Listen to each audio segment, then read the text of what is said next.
কথা দিচ্ছি যদি একবার এইভাবে চিংড়ি মাছগুলোকে বানিয়ে দেখো, দেখবে বাড়ির সবাই চেটে চেটে খাচ্ছে। প্রথমে হলুদ লবণ মাখানো চিংড়ি মাছগুলো হালকা ভাবে ভেজে নেব।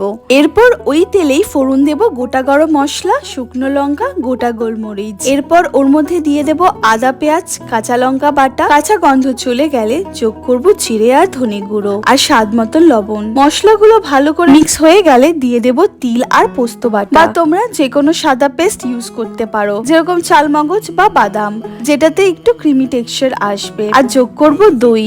দইটা দেওয়ার সময় ফ্লেমটা একদম আস্তে করে দিও, তা না হলে ফেটে যাওয়ার সম্ভাবনা আছে। গ্রেভিটা ভালো করে কষানো হয়ে গেলে দিয়ে দেব ভাজা চিংড়িগুলো। যদি মনে হয় গ্রেভিটা পাতলা করবে কম বেশি, তাহলে জল দিয়ে করতে পারো। এরপর দিয়ে দিচ্ছি ঘি, সটে করা ক্যাপসিকাম, আর নামানোর আগে চাগরি পাউডার আর কাসুরি মেথি ছড়িয়ে রান্নাটা শেষ করছি। তো ফ্রেন্ডস, দেখা হচ্ছে পরের ব্লগে। বাই।